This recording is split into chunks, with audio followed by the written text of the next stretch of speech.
Allahu la ilaha illa huwal hayyul qayyum la ta'khudhuhu sinatun wa la nawm. Assalamualaikum warahmatullahi wabarakatuh. Alhamdulillah wassalatu wassalamu ala Rasulillah wa ala alihi wa sahbihi wa mawalah wa la hawla wa la quwata illa billahi wa ba'du. Baik, kita lanjutkan kajian kita, masih membahas kitab 175 Jalan Menuju Surga, dan kita masuk pada poin ketiga 2 dan halaman 82. Amalan sedikit dengan diiringi niat dapat menjadi kedudukan yang paling utama di sisi Allah Subhanahu wa taala. Kita baca hadisnya baru kita jelaskan. Di sini Rasulullah sallallahu alaihi wasallam bersabda, "Uhaddithukum haditsan fahfadhuhu. Qala ma naqasa malu 'abdin min sadaqatin wa la dhulima 'abdun madlamatan fa sabara 'alayha illa zadahu Allahu 'izzan wa la fataha 'abdun baba mas'alatin illa fataha Allahu 'alayhi baba faqrin aw kalimatan nahwa." Wa uhaddithukum haditsan fahfadhuhu. Qala innamad dunya li arba'ati nafarin. Abdin razaqahu Allahu malan wa ilman fahuwa yattaqi fihi rabbahu wa yasilu fihi rahimahu wa ya'lamu lillahi fihi haqqa fahadha bi afdhalil manazili wa abdin razaqahu Allahu ilman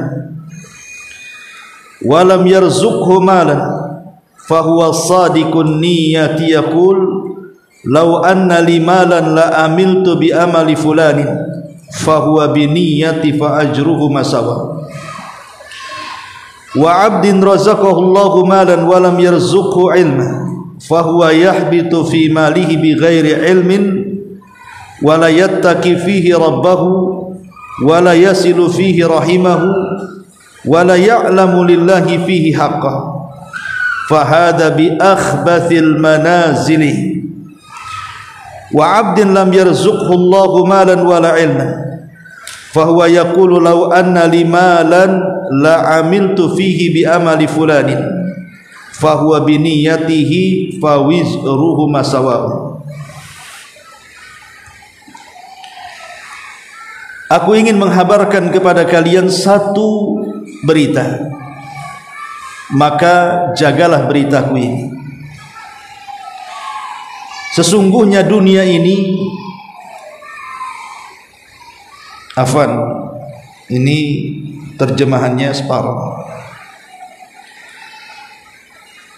Saya ulangi, sungguhnya Nabi SAW bersabda, aku ingin menghabarkan kepada kalian sebuah habar, maka jagalah habar itu. Yang pertama, tidak mungkin berkurang harta seorang hamba dari sedekah. Yang kedua, tidaklah dizalimi seorang hamba dengan sebuah kezaliman, kemudian dia sabar dengan kezaliman itu, kecuali Allah akan menambah kemuliaan. Yang ketiga, dan tidaklah seorang hamba meminta-minta, kecuali Allah akan membukakan kepadanya pintu kefakiran atau kalimat yang semisalnya. Kemudian Rasul mengatakan lagi, aku ingin menghabarkan kepada kalian satu habar, maka peliharalah habar itu. Sesungguhnya dunia hanya untuk 4 manusia. Satu, seorang hamba yang telah Allah berikan rizki, berupa harta dan ilmu. Lalu dengan rizkinya tersebut dia bertakwa kepada Rabbnya, menyambung tali silaturahimnya, dan dia tahu bahwa Allah memiliki hak di dalamnya. Inilah kedudukan yang paling afdal di sisi Allah. Yang kedua, seorang hamba yang telah Allah berikan rizki berupa ilmu dan tidak diberikan rizki berupa harta, namun dia adalah orang yang jujur dan berniat, di mana dia berkata, jika saja aku memiliki harta seperti dia, sungguh aku akan beramal seperti amalan dia. Maka dia akan diberikan pahala karena niatnya. Sesungguhnya pahala mereka berdua dianggap sama. Yang ketiga, seorang hamba yang telah Allah berikan rizki berupa harta dan tidak diberikan ilmu, lalu dia menafkahkan hartanya tanpa dasar ilmu. Dia tidak bertakwa kepada Rabbnya, tidak pula menyambung silaturahim, dan dia tidak tahu bahwa Allah memiliki hak di dalamnya. Inilah kedudukan yang paling hina di sisi Allah. Kemudian yang keempat, seorang hamba yang tidak Allah berikan rizki berupa harta dan ilmu, lalu dia berkata, jika saja aku memiliki harta, sungguh aku akan beramal seperti amalan fulan. Maka dia akan diberikan dosa karena niatnya. Sesungguhnya dosa mereka berdua dianggap sama. Kata pengarang, wahai saudaraku, bayangkan betapa banyak pahala yang kamu dapatkan walaupun kamu tidak memiliki harta. Bahkan kamu hanya cukup jujur dalam berniat dan ikhlas dalam berucap, jika saja aku memiliki harta seperti yang dimiliki oleh fulan yang kaya itu, sungguh aku akan mengamalkan kebaikan seperti yang ia amalkan. Dengan demikian kalian berdua akan mendapatkan pahala yang sama. Sungguh betapa besar kenikmatan yang Allah anugerahkan. Segala puja dan puji hanya milik Allah. Dialah zat yang berhak akan pujian dan kemuliaan. Baik, Ma'asyiral muslimat yang dimuliakan Allah Subhanahu wa taala, hadis ini memiliki beberapa faedah. Yang pertama, ma naqasa malu 'abdin min sadaqah, bahwa harta yang disedekahkan itu tidak mungkin berkurang. Maknanya orang yang bersedekah tidak mungkin miskin. Tidak ada ceritanya orang yang sedekah jatuh miskin, jatuh bangkrut, jatuh susah, tidak ada. Yang ada, orang yang bersedekah itu mau mukmin mau kafir sekalipun, Allah tetap balas hartanya berlebih dan bertambah, berdasarkan sabda Nabi sallallahu alaihi wasallam.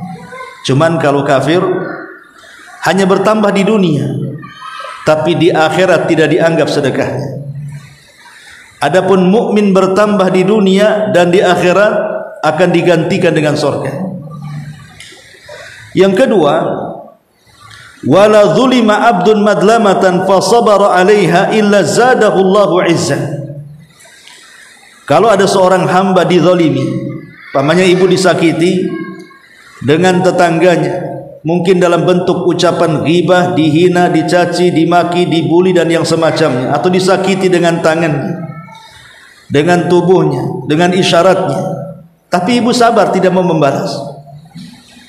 Biarkan dia bicara, kita diam saja sabar, tidak akan membalas.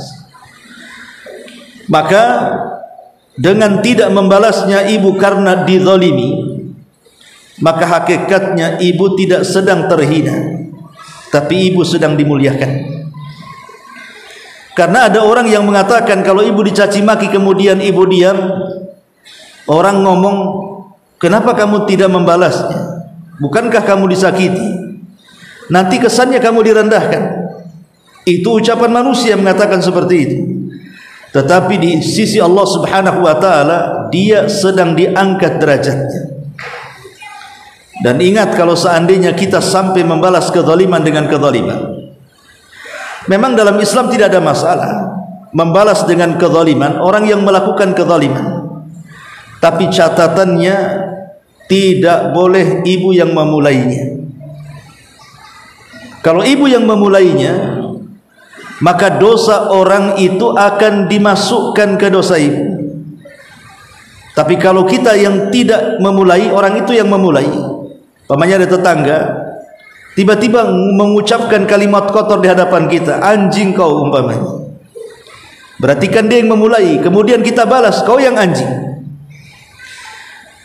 Balasan itu walaupun sakit karena menyebut kalimat binatang, tetapi kan ibu ini sedang membela diri.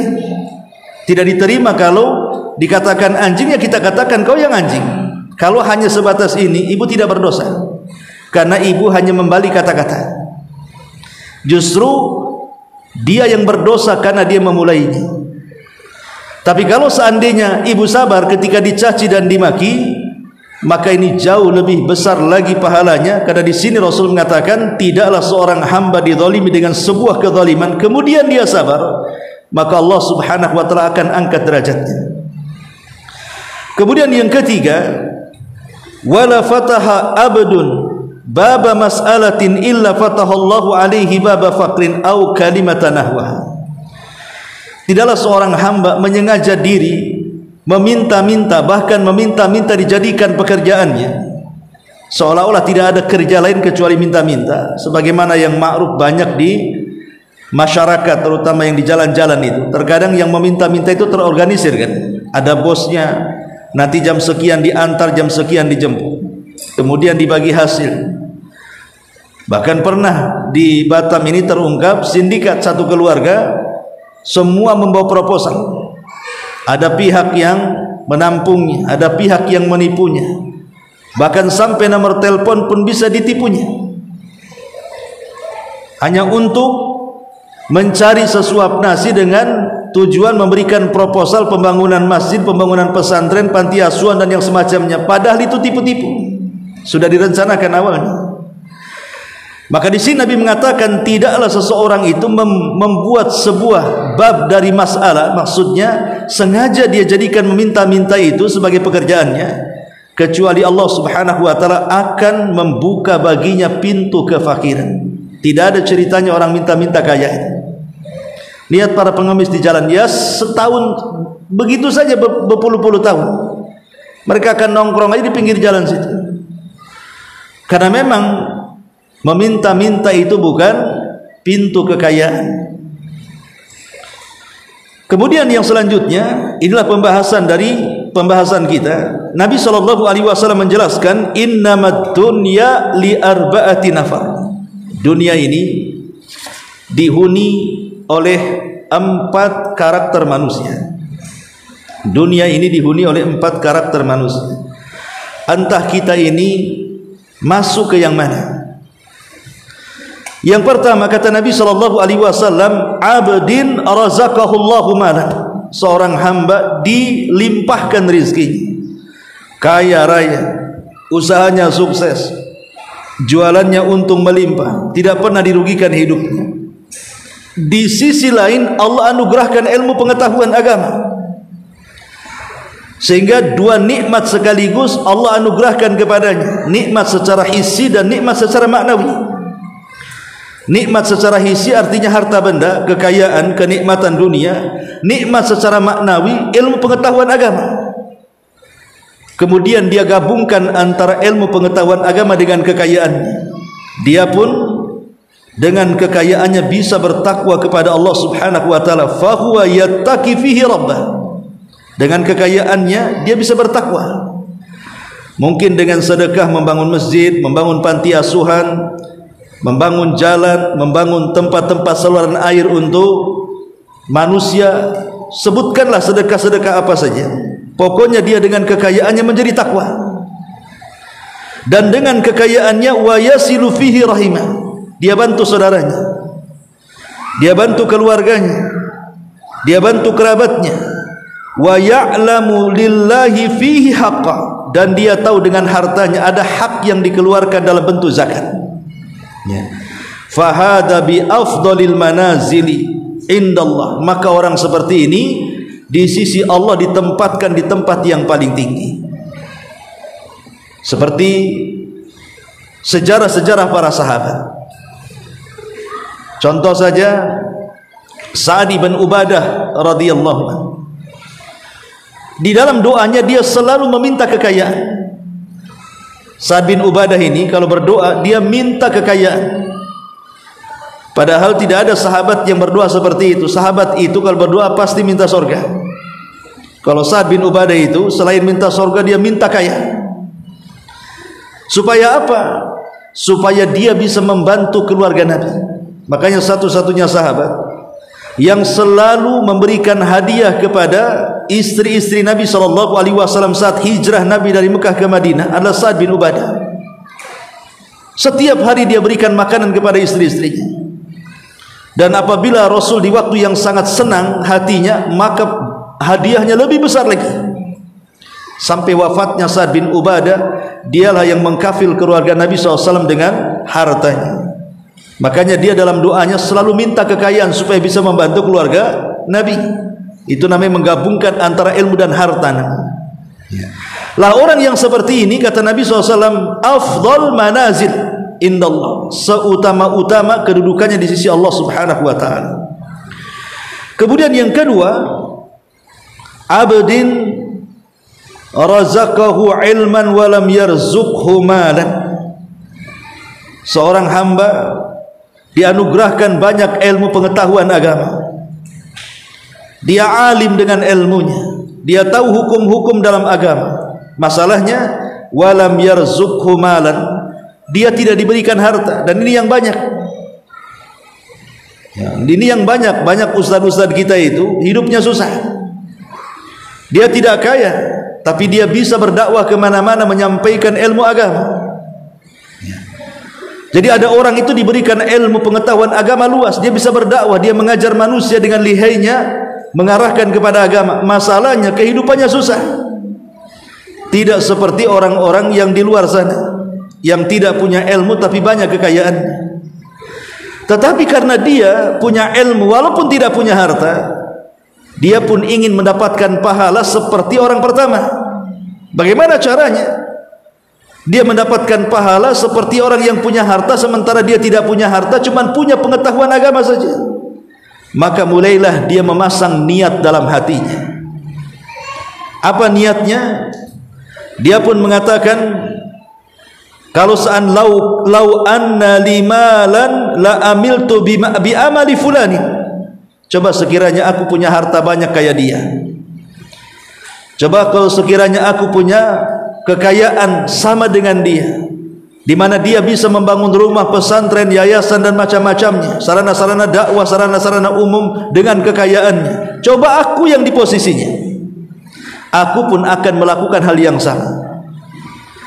Ketika dia memasang niat seperti itu, walaupun dia tidak bersedekah, tapi dia ada niat sedekah karena melihat orang yang bersedekah, maka Rasul mengatakan fa ajruhu masawa'un indallah, maka antara orang yang nomor dua dengan nomor pertama tadi di sisi Allah itu sama pahalanya. Padahal yang satu nyumbang dengan hartanya, yang satu nyumbang dengan niatnya. Tetapi karena niatnya sama, maka pahalanya juga disamakan di hadapan Allah Subhanahu wa taala. Walaupun tentu perlakuan manusia di dunia akan berbeda. Orang yang suka nyumbang pasti dipuji. Orang yang tidak nyumbang hanya pasang niat saja, ya paling siapa yang mau memuji dia? Nggak ada actionnya. Tapi di hadapan Allah karena dia sudah meniatkan seperti itu, maka dianggap pahalanya sama dengan kelompok yang pertama. Inilah yang disebut dengan al-ghibtah namanya. Ghibtah itu hasad yang terpuji. Hasad itu kan ada dua. Ada hasad yang tercela, seperti orang yang berangan-angan kekayaan orang lain hilang, atau lebih parah, berangan-angan supaya kekayaan orang lain hilang dan berpindah kepada dia. Ini namanya hasad yang tercela. Tapi ada yang semacam hasad namanya ghibtah. Itulah hasad yang terpuji. Dia berangan-angan supaya ingin seperti dia, tapi tidak berangan-angan kekayaan dia hilang ataupun berpindah kepada dia. Hanya ingin seperti dia saja dengan niatnya itu. Itulah hasad yang terpuji. Dari sini kita tahu sesungguhnya niat ini ada dua perkara. Pertama, menjadikan perkara-perkara mubah menjadi sebuah ketaatan dan sebuah ibadah, bahkan bisa mendekatkan diri kepada Allah dengan sedekat-dekatnya, dan yang kedua dengan memasang niat ini tanpa sadar dia sedang mengumpulkan banyak pahala. Dengan niat ini dia sedang mengumpulkan banyak pahala, walaupun dia tidak banyak melakukan apa-apa, hanya niat saja. Disitulah kata Imam Hasan Al-Basri rahimahullahu ta'ala, rubba saghirin tukabbiruhun niyah. Terkadang ada perkara kecil, tapi yang kecil dibesarkan oleh niatnya. Tapi terkadang ada perkara besar, rubba kabirin tusaghiruhun niyah. Terkadang ada perkara besar, tapi dikecilkan oleh niatnya. Jadi niat itu bisa mengecilkan yang besar dan bisa membesarkan yang kecil, tergantung niatnya baik ataukah buruk. Ma'asyiral muslimat yang dimuliakan Allah subhanahu wa ta'ala. Kemudian kata Nabi SAW, kelompok yang ketiga, abdin razaqahullahu malan walam yarzuqhu ilma. Ada seorang hamba Allah anugerahkan banyak nikmat dari kekayaan, bisnisnya lancar jaya, usahanya buka cabang di mana-mana, uangnya tidak pernah kekurangan selamanya, kaya raya, rumahnya, tanahnya, kendaraannya, uangnya, tabungannya, pokoknya betul-betul dipenuhi Allah subhanahu wa ta'ala sebagaimana keinginan banyak manusia. Masalahnya orang ketiga ini tidak dianugerahi ilmu pengetahuan agama. Dia kaya tapi miskin ilmu. Ketika dia kaya dan miskin ilmu, maka rahasia harta muncul. Jadilah orang yang paling bejat di dunia, karena dia tidak bisa menundukkan hawa nafsunya. Ingat, hawa nafsu itu hanya ditundukkan dengan ilmu pengetahuan agama.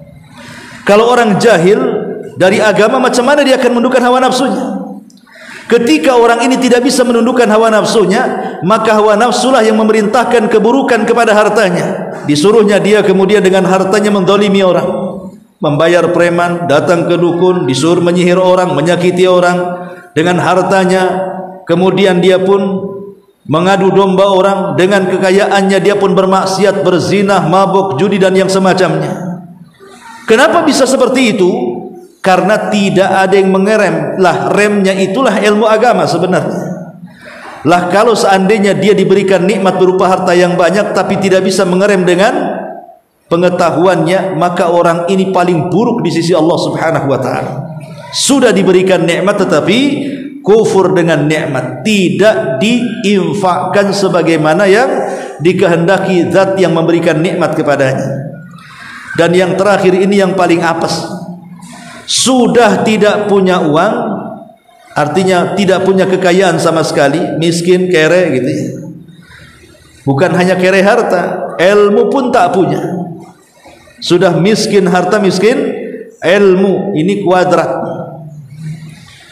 Dan orang-orang seperti ini umumnya kalau berangan-angan ingin kaya, pasti memilih orang ketiga. Dan dia akan mengatakan, coba kalau aku punya kekayaan seperti dia, aku juga mabuk lah, aku juga bisa berzina, aku juga bisa ini dan itu dari kemungkaran dan kemaksiatan. Dipastikan seperti itu. Kenapa? Karena tidak ada dasar ilmu, maka angan-angannya jorok.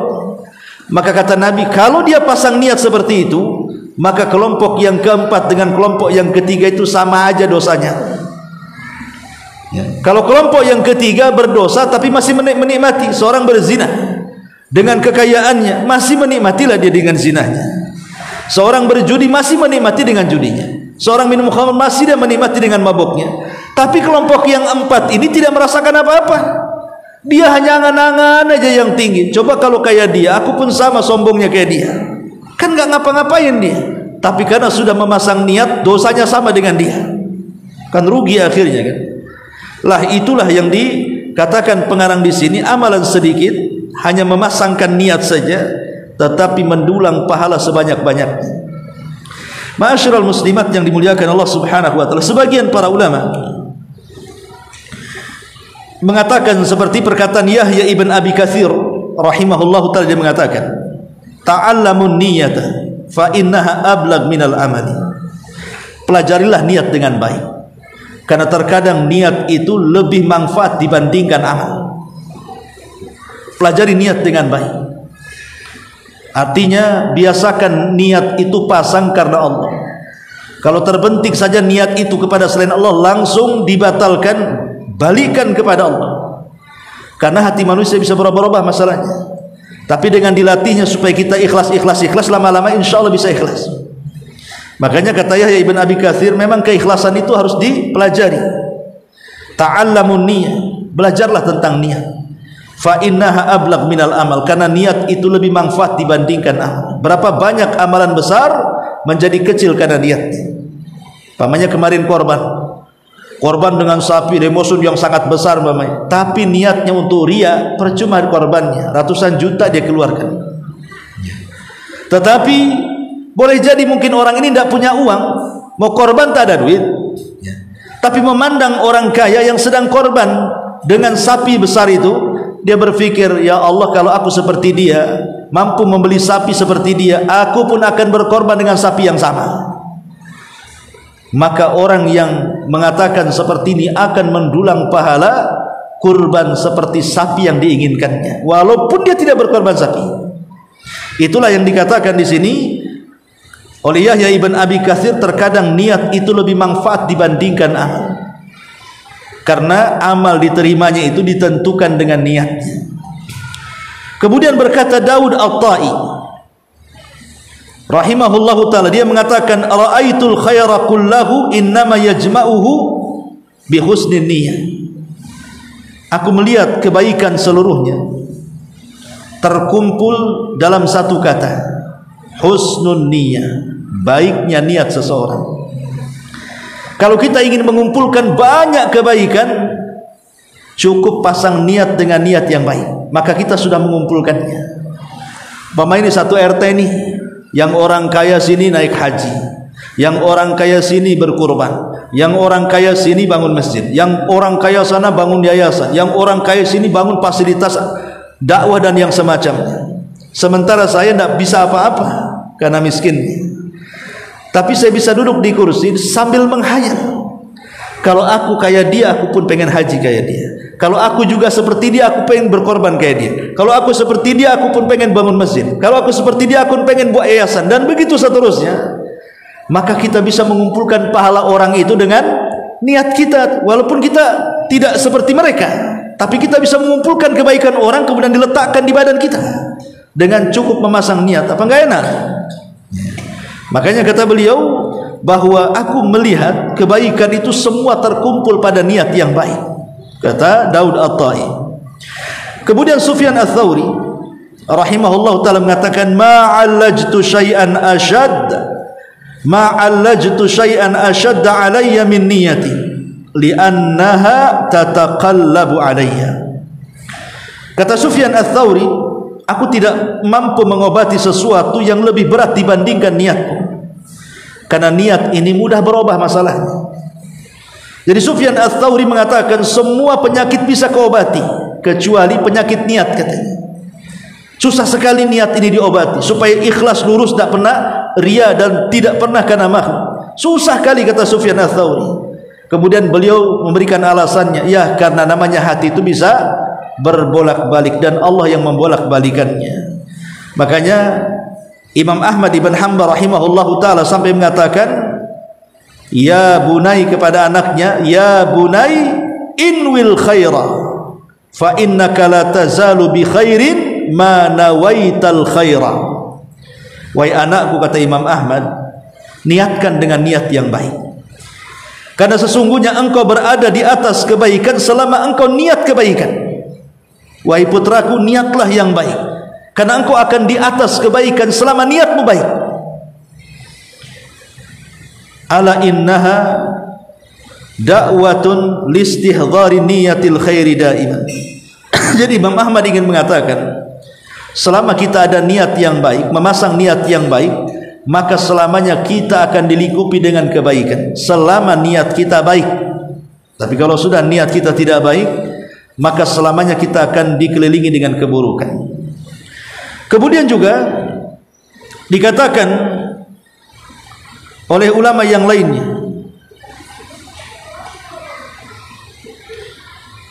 seperti yang dikatakan Al-Imam At-Tabari rahimahullahu ta'ala, Beliau mengatakan takhlisun niyati min fasadiha asyaddu 'alal 'amilina min tulil ijtihad.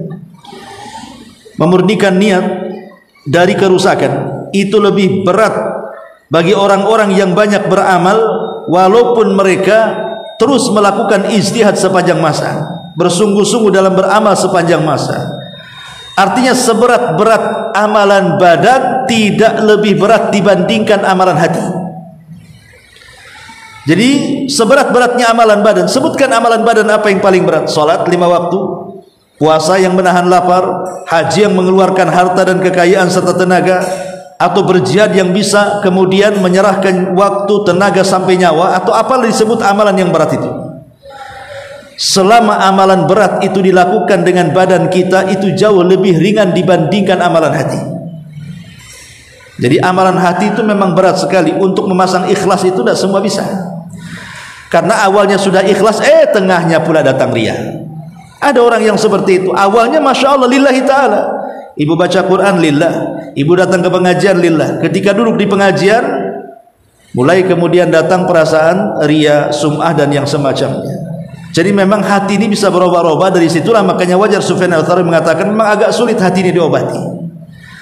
Mengobati hati, menjernihkan hati itu sulit sekali. Kalau menjernihkan badan, menjernihkan pakaian, menjernihkan peralatan-peralatan baik rumah tangga, kendaraan dan semacamnya itu mudah. Mobil bawa ke karwas, sebentar saja sudah kinclong. Ibu beli sapu, alat pel, dipel aja 5 kali sehari sudah kinclong tuh. Ya. Piring-piring yang kotor sak kotor-kotornya saja, belilah sabun Sunlight, sebentar aja kita bisa ngaca di kaca tadi. Jadi kalau membersihkan hal-hal yang tampak itu mudah, lah membersihkan hati ini sulit. Macam mana caranya? Ibu minum Sunlight biar bersih hatinya, matilah berbusa tuh hatinya. Tidak bisa hati itu dibersihkan dengan sabun, dengan sampo dan yang semacamnya. Itu perlu dilatih hati biar bersih itu. Memang harus dilatih, tidak bisa. Seperti orang yang ingin belajar sedekah. Pada awalnya mikir-mikir sedekah besar itu, kecil dulu lah, mungkin 1.000, 2.000, tapi rutin. Lama-lama nanti akan merasakan lezatnya